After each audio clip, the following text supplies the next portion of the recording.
In 59 days, if the state of California had its way, the man inside the plexiglass booth would die by lethal injection.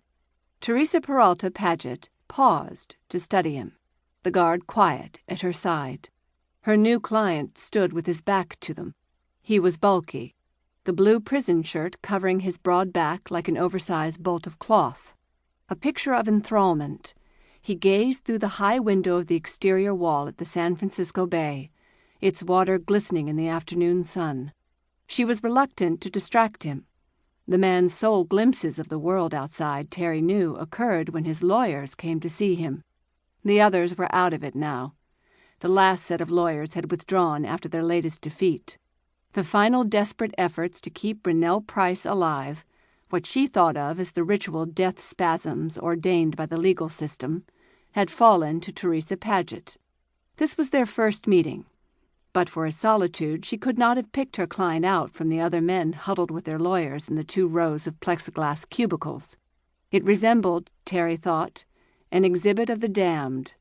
Sooner or later, in months or more likely years, the impersonal, inexorable grinding of the machinery of death would consume each one in turn. But perhaps not, Terry promised herself. This one.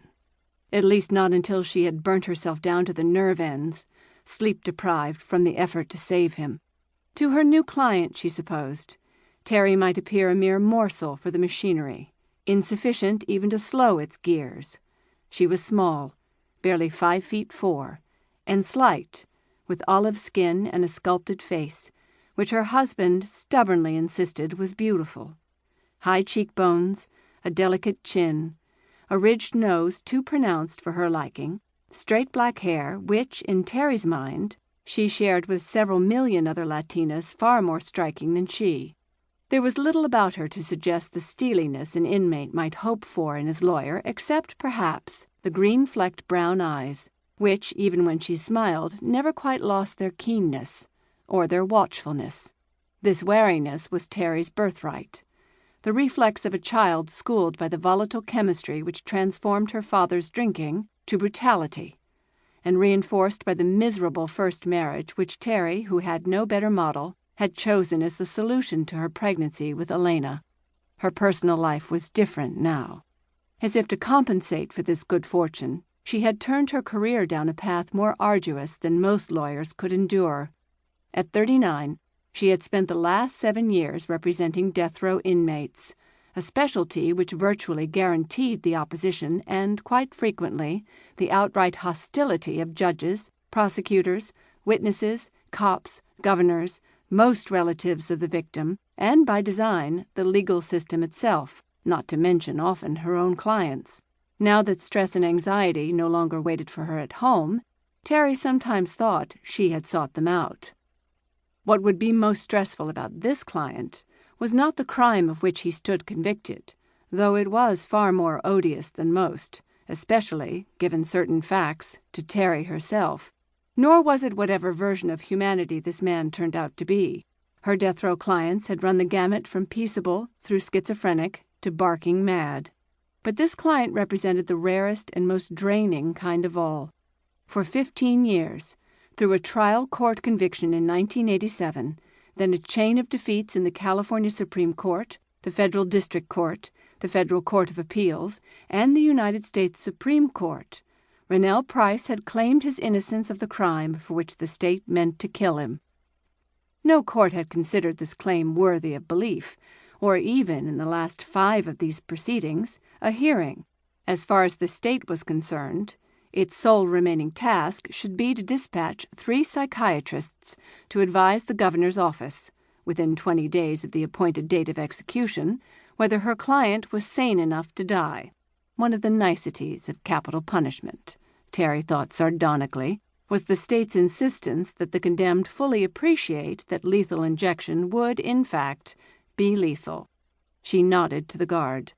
He rapped sharply on the plexiglass, with a twitch of his shoulders, as though startled.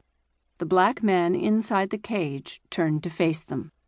His eyes were expressionless. For him, Terry thought, the highlight of her visit, a view of the bay, was already over. With a resignation born of 15 years of meeting lawyers in these booths, he backed toward the door and, hands held behind his back, thrust them through an open slot. The guard clapped on his handcuffs, closing them with a metallic click. Then Rennell Price, shackled, stepped away from the door. The guard opened it, admitting Terry. The door shut, and Rennell stood over her. As he backed the slot again, waiting for the guard to unccuff his outthrust hands, Terry had an involuntary spurt of fear, the reflex of a small woman confined with a hulking stranger who had, in the estimate of 12 jurors, done a terrible thing to someone much smaller than she.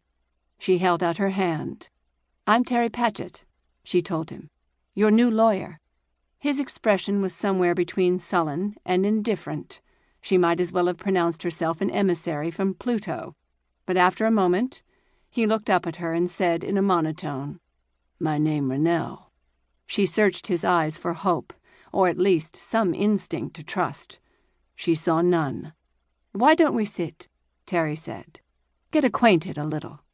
With a fractional shrug, her client turned, slid out the orange plastic chair on the far side of a laminated wood table, and sat, staring past Terry. Settling across from him, Terry saw the inmates in the next 2 cages huddled with their lawyers, lips moving without sound. Rennell's face, Terry decided, was more than inexpressive. It had no lines, as if no emotion had ever crossed it. She reminded herself that he had been only 18 when convicted, now was barely 33, and that the 15 years in between had been, were this man lucky, mostly solitary and unrelentingly the same.